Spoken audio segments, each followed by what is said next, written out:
Hey everyone, let's talk about something you've probably noticed on your KPC electric bill, that line item called the access charge. We're going to break down exactly what it is, why it's there, and honestly, why it's so crucial for our cooperative. Let's dive right in. You know, it's a question we don't think about much, right? But the answer? It's actually pretty amazing.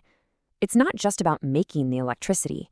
It's about this huge, complex web of wires and poles and tech that has to be ready to go 100% of the time the second you decide you want some light, no matter what. So to really get a handle on the access charge, we've got to start with what makes KPC, well, KPC. We aren't your typical power company. We're a cooperative. And believe me, that changes the whole game. And this right here, this is the heart of it. As a member-owned co-op, you're not just a customer. You're an owner. We all are. That means KPC doesn't have to answer to Wall Street shareholders looking for a profit. So when rates change, it's not to make someone rich. It's just because our costs have gone up. Every single dollar goes straight back into keeping our system running and making it better for all of us. Okay, so this is where our situation gets interesting. Think about where we live. KPC's service area is nothing like a packed city. We're talking about miles and miles of power lines stretching across rural country, connecting farms, homes, and businesses that are pretty spread out. Now get ready for this number because it's a big deal. 5. That's it. On average, for every mile of power line that KPC builds and takes care of, there are only about 5 members. A utility in a city? They might have 50, 60, even more members on that same mile. So you can see right away how that massively changes the cost of getting power out to everyone in our community.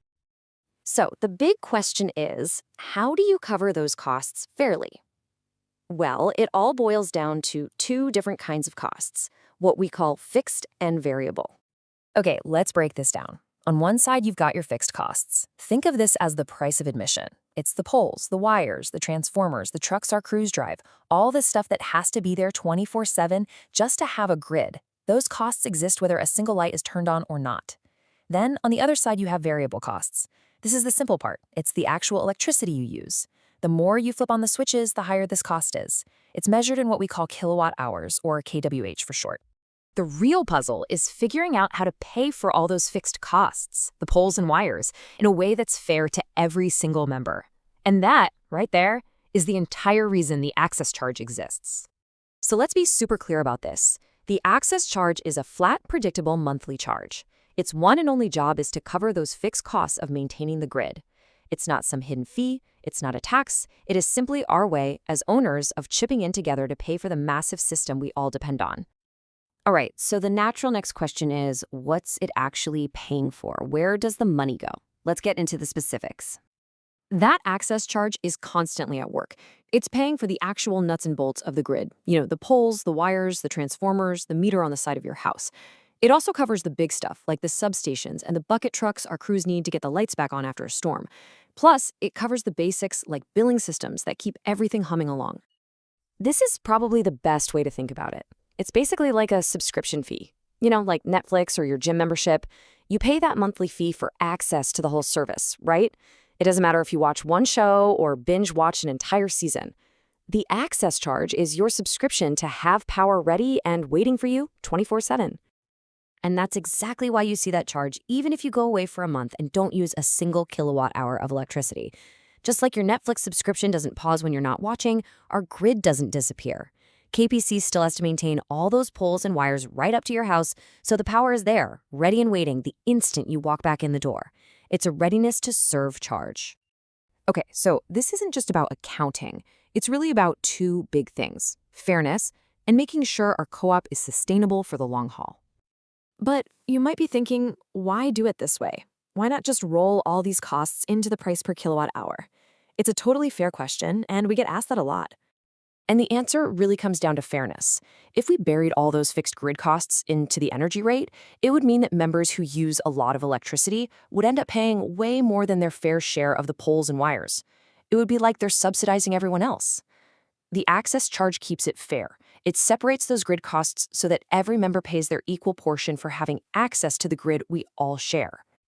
And hey, this isn't just us guessing. KPC does these really in-depth analyses called cost of service studies. And those studies pointed out a major problem, a deficiency. Our old way of doing things just wasn't bringing in enough to cover the actual fixed costs of the grid. That's a huge risk to the long-term health of our whole system. And let's be real, those costs are going up. It's not just one thing. We're seeing the price of materials, things like transformers and poles, go through the roof. The wholesale cost of power that we have to buy is higher. And on top of that, rising interest rates mean it costs a lot more to borrow money for those big, necessary infrastructure projects. And that brings us to the future, because the access charge isn't just about keeping the lights on today. It's about building a grid that's ready for tomorrow. Having this steady, predictable revenue from the access charge is what lets KPC make smart, long-term investments.